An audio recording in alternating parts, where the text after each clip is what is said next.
तो next is surveillance balloon, IR का part है आपके और साइंस एंड टेक का भी पार्ट है, ठीक है। तो हुआ क्या कि चाइना का एक सर्विलियंस बैलून जो है वो यूएसए की टेरिटरी में घूम रहा था और यूएस ने उसको हिट कर दिया, ठीक है, ये न्यूज़ है, क्लियर।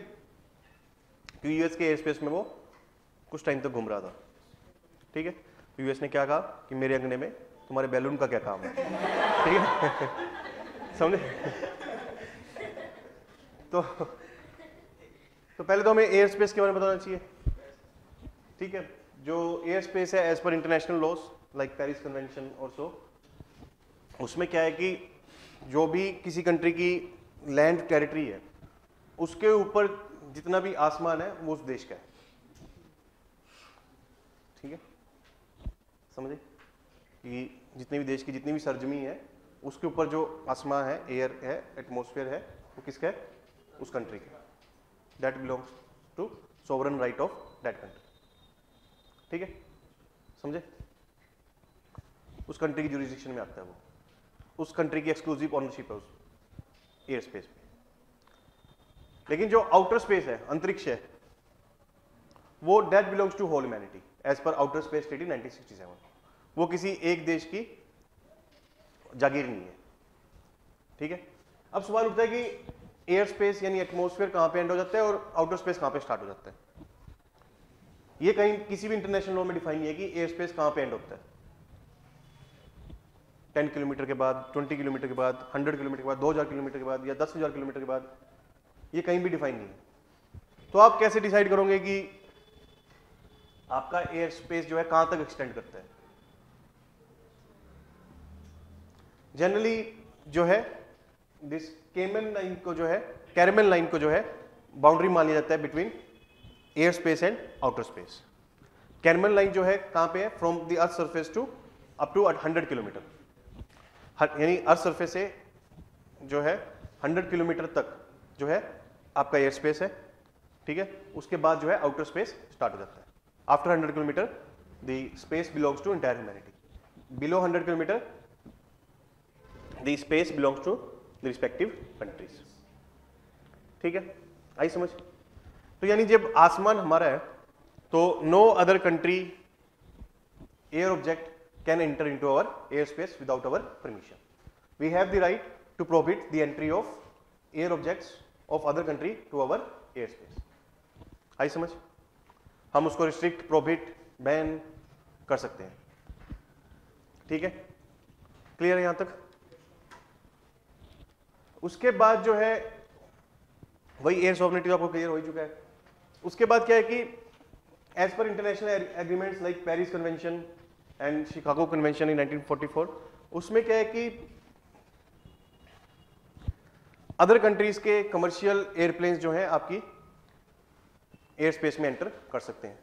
उनको कोई आपकी रिपीटेड या फ्रीक्वेंट या आप कह लीजिए कि हर केस में परमिशन लेने की जरूरत नहीं है। They do not need to take permission in each and every case.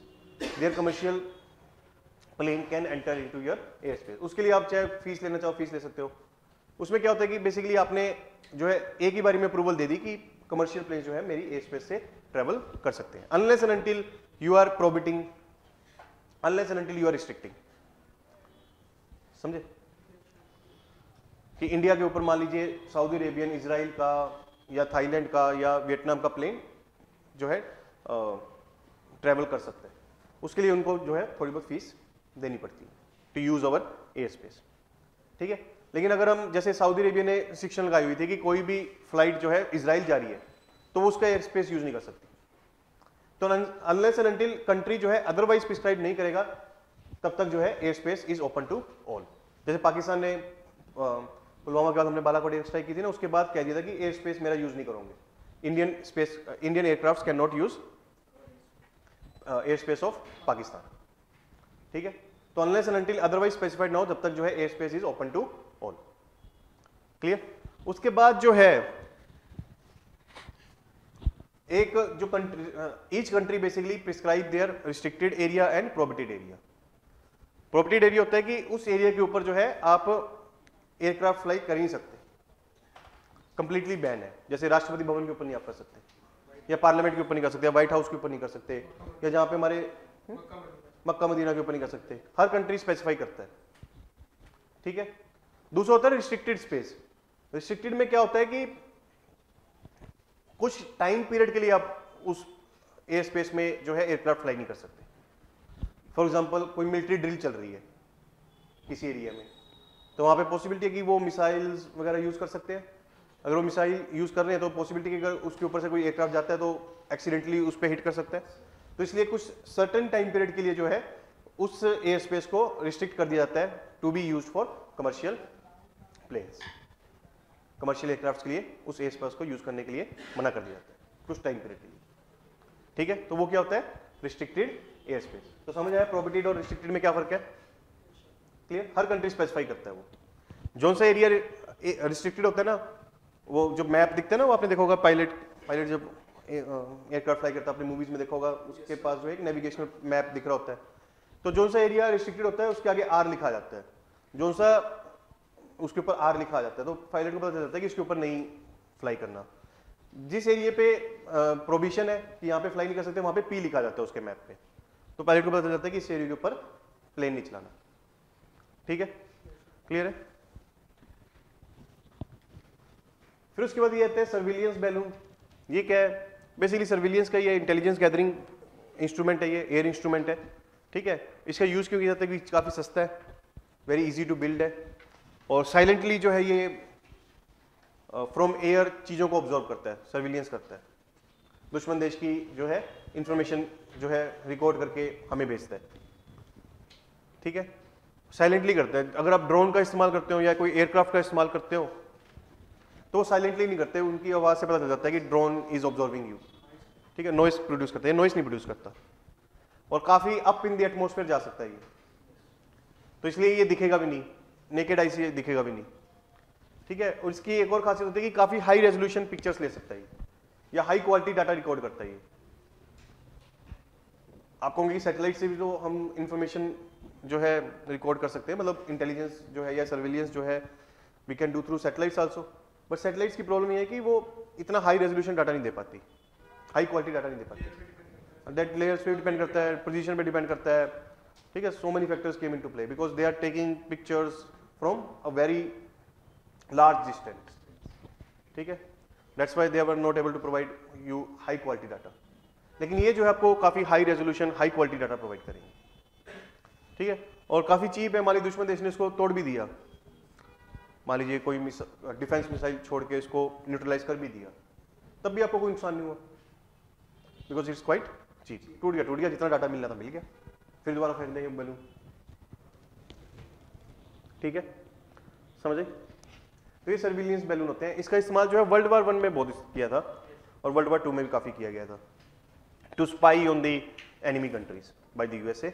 अब इनका काफी कम किया जाता है बिकॉज काफी एडवांस टेक्नोलॉजी आ गई है to do such operations, clear. अब आजकल ड्रोन्स आ गए हैं, एयरक्राफ्ट्स आ गए हैं, उनके थ्रू कर दिया जाता है। तो इसमें बेसिकली हीलियम से भरा जाता है बैलून को, सोलर पैनल होते हैं और नीचे जो है इंस्ट्रूमेंट्स होते हैं, कैमरा हो या कोई वॉइस रिकॉर्डर हो, कम्युनिकेशन इक्विपमेंट्स एक्सेट्रा, और इसको लगभग जो है आप कह लीजिए 24 से लेकर 37 किलोमीटर की हाइट तक आप इसको जो है फ्लाई करवा सकते हो, and that is way above commercial airline और फाइटर एयरक्राफ्ट, ठीक है।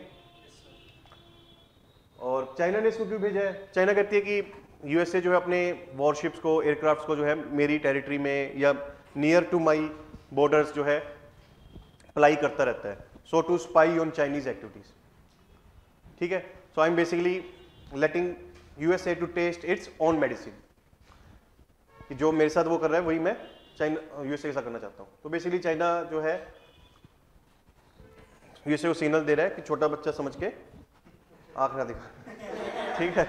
वो यही कह रहा है कि आंखें मेरी छोटी हैं लेकिन आंख मैं भी दिखा सकता हूँ, ठीक है, समझे।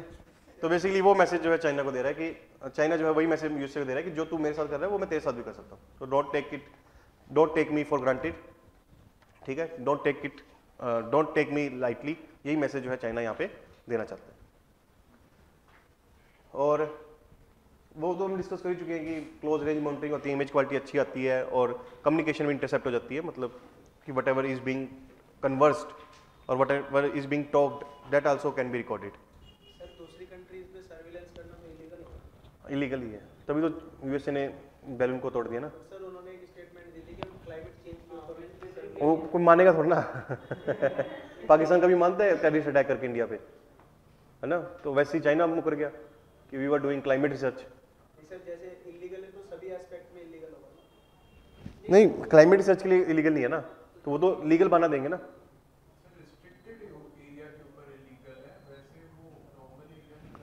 स्पाई तो नहीं कर सकते ना आप, जो है पीसफुल पर्पस के लिए कोई भी एयर ऑब्जेक्ट यूज कर सकते हो, लाइक क्लाइमेट सर्च आप कह रहे हो, या ट्रैवल के लिए, या कोई एडवेंचर स्पोर्ट के लिए एक्सेट्रा, रिसर्च के लिए, लेकिन स्पाई के लिए नहीं कर सकते ना, because it is compromising national security of other country. अब इसी बैलून पे बम होता तो, है ना? और जो रिस्ट्रिक्टेड एरिया नहीं है, मान लीजिए यूएस की किसी भी सिटी के ऊपर रख देते, वो बोलते कि हमारी बात मानो वरना तो हम ये बम छोड़ रहे हैं, फिर ना ही न्यूट्रलाइज कर सकते हैं कि अगर हमने न्यूट्रलाइज करने की कोशिश की तो धमाका इतना ही होगा कि आपकी पूरी सिटी जो है डिस्ट्रॉय हो जाएगी। फिर you can't use air objects in the other country air space for non peaceful purpose. Inform तो तब करेंगे ना जब पीसफुल पर्पस के लिए कर रही है। अगर नॉन पीसफुल के लिए कर रही है वो क्यों अलाउड करेगी दूसरी कंट्री, है ना? आप पापा से पैसे मांगोगे फॉर पढ़ाई के लिए दे देंगे, है ना? आपको चाहिए मान लीजिए ऐश प्रस्ती के लिए, वो तो देंगे नहीं।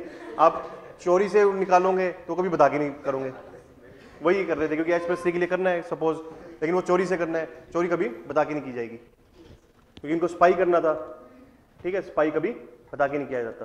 दोनों पार्टीज की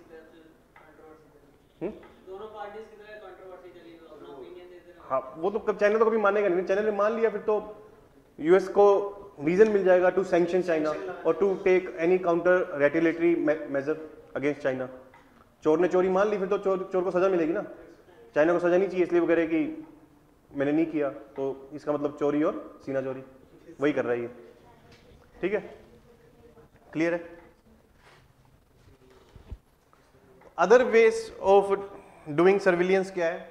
एक तो इलेक्ट्रॉनिक सर्विलियंस होता है कि आपने किसी के फोन टैप कर लिए, ठीक है? वो सब इलेक्ट्रॉनिक सर्विलेंस में आता है। ह्यूमन इंटेलिजेंस होता है, वही आप स्पाइस भेजते हो अदर कंट्रीज में, वो आपको इन्फॉर्मेशन कलेक्ट करके लाते हैं, ठीक है? उसके बाद साइबर एस्पोनेज, आजकल साइबर अटैक करो और सारा डाटा निकाल लो दुश्मन देश के कंप्यूटर से, ठीक है?